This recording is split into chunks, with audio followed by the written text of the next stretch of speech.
Salut à tous et merci pour votre intérêt. Je m'appelle Jessica, je suis médium. Mes spécialités sont la numérologie karmique et les archives akashiques. Aujourd'hui, dans cette émission, on va parler du calcul du chemin de vie en numérologie. Le calcul du chemin de vie se fait à partir de ta date de naissance. Il y a deux méthodes de calcul. Soit tu additionnes les chiffres de ta date de naissance entre eux, soit tu prends séparément le jour, le mois et l'année de naissance, tu réduis les chiffres et tu les additionnes entre eux par la suite. Je vais prendre ma date de naissance par exemple. Moi, je suis née le 28 octobre 1988.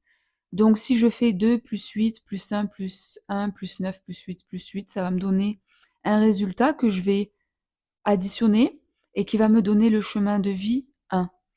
Et si tu fais l'autre méthode que j'utilise quand j'interprète un thème, je prends le jour 28, le mois d'octobre 10 et l'année de naissance 1988. Donc le jour en 28, c'est un jour en 1. Le mois d'octobre, c'est un mois en 1. Et l'année 1988, en réduction, ça donne le 8. Donc quand tu fais 8 plus 1, ça te donne 10 et ça te donne en réduction 1. Personnellement, je pratique la numérologie avec la deuxième méthode parce qu'avec la première méthode, il se peut que tu tombes sur le chemin de vie de maître 33-6 et ce n'est pas un chemin de vie de maître que je prends en considération dans l'interprétation des thèmes. Donc, quand tu as calculé ton chemin de vie, les chemins de vie se déclinent en 9 chemins et il y a 2 chemins de maître, puisque ben, j'ai dit au début que moi j'utilisais pas le chemin de maître 33-6. Donc, succinctement, à quoi correspondent les chemins de vie? Premièrement, le chemin de vie, c'est un contexte dans lequel tu vas évoluer. C'est pas une fin en soi. C'est-à-dire que c'est pas forcément un but à atteindre. Imaginons que tu sois en chemin de vie 6. Euh, Dans le chemin de vie 6, on te demande de créer ta famille. Tu es quelqu'un voilà, qui assume ses responsabilités, qui aime l'esthétique, etc. et qui assume autant ses responsabilités familiales que socio-professionnelles. Voilà.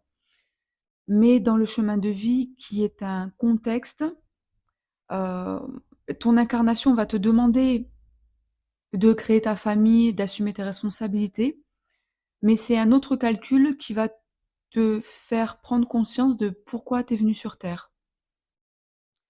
Ce qu'il y a à retenir finalement dans le chemin de vie, c'est que c'est un contexte, c'est comme un fond d'écran dans lequel tu évolues dans ton incarnation. Donc, quand on décortique un peu les chemins de vie de 1 à 9 et ensuite on fera le 11 et le 22, alors le chemin de vie 1, c'est le chemin de vie de l'autonome, de l'indépendant, de celui qui prend des décisions, celui qui est initiateur aussi. Les défauts de ce chemin de vie, c'est l'égocentrisme, c'est la tyrannie aussi, et c'est un peu une tendance à vouloir avoir le pouvoir sur l'autre. Bon, évidemment, je fais des généralités, hein, donc ça dépend de toute l'entièreté du thème. Quand on fait une interprétation globale du thème, bon, généralement, quand on voit un chemin de vie 1, il y a des côtés positifs, des côtés négatifs à tous les chemins. Les côtés positifs, c'est vraiment l'initiation d'un projet, prendre des décisions et être autonome et indépendant. Dans une prochaine émission, on pourra voir comment est accentué chaque chemin de vie par rapport au mois, au jour et à l'année de naissance. Et les côtés négatifs donc de ce chemin, ça peut être un excès par exemple d'autorité, une tendance à la tyrannie et une tendance à l'égoïsme et à l'égocentrisme. Le chemin de vie 2, c'est le chemin du collaborateur. Donc si tu as calculé ta date de naissance et que tu es tombé sur le chemin de vie 11, le chemin de vie 11 ne se réduisant pas, il faut vraiment que tu sois tombé par exemple sur 20. Voilà. Et là, ça te donne le chemin de vie 2. Le chemin de vie 2, c'est le chemin du collaborateur, de l'associé, c'est le chemin de celui qui sait vivre en couple, et c'est le chemin de celui qui accepte l'autre comme il est. Les côtés négatifs de ce chemin de vie 2, c'est une tendance peut-être à la dépendance affective ou à être un peu trop collant. Quelqu'un qui ne sait pas forcément prendre des décisions et qui a toujours cette tendance à vouloir vivre à deux. Le chemin de vie 3, c'est le chemin de celui qui crée du lien avec l'autre, c'est le chemin de celui qui aime la communication, celui qui aime le théâtre, la comédie. Ça peut être aussi les artistes peintres, ça peut être aussi les peintres en bâtiment, hein. C'est tout ce qui est de l'ordre un peu de la création et de l'artisanat. Les côtés négatifs du 3, alors quand ce 3 est pas assumé, ça peut être des voyageurs sur ce chemin qui sont très discrets, pas introvertis, parce que l'introversion c'est plutôt le chemin de vie 7. C'est plutôt des gens voilà, qui sont un peu timides, qui arrivent pas forcément à communiquer, qui ont des difficultés à se faire entendre au sein d'un groupe, d'un réseau amical. Et à contrario, ça peut être celui qu'on entend quand on est au milieu d'un groupe d'amis. Voilà, c'est celui qui parle fort, etc. Le chemin de vie 4, c'est le chemin du labeur, de la rigueur, de la rigidité. Quand on peut dire que la rigidité peut être un aspect positif aussi. C'est le chemin du travail. Et dans ses côtés un peu négatifs, c'est le chemin des contraintes, de la routine excessive. C'est le chemin de celui qui n'arrive pas à sortir un peu qui n'arrive pas à voir au-delà de ses œillères. Dans les côtés positifs du chemin 4, c'est celui qui se lève le matin et qui a vraiment envie de bâtir sur du long terme. C'est le bâtisseur qui bâtit sur du long terme, pierre par pierre.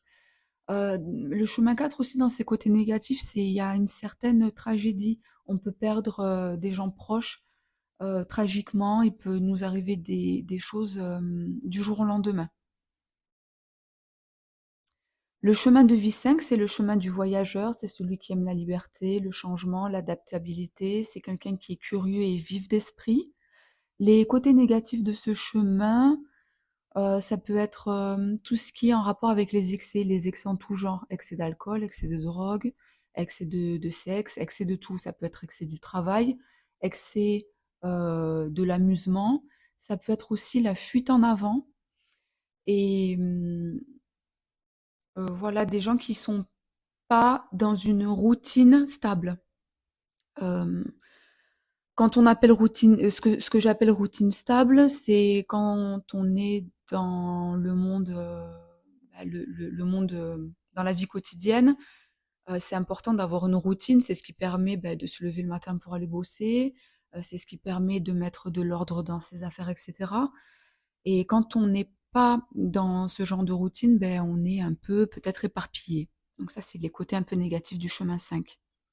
Il est dit aussi en numérologie que le chemin 5, c'est le chemin un peu des vieilles âmes. Alors, ça veut, on pourrait dire que ça veut tout et rien dire, dans le sens où tu peux être en chemin 1 et être une vieille âme, tu peux être en chemin 3 et être une vieille âme, mais ce chemin 5, il a cette espèce d'énergie, comme il est très vif et curieux, et qu'il arrive à s'adapter, donc ça, c'est à prendre en considération avec l'ensemble du thème.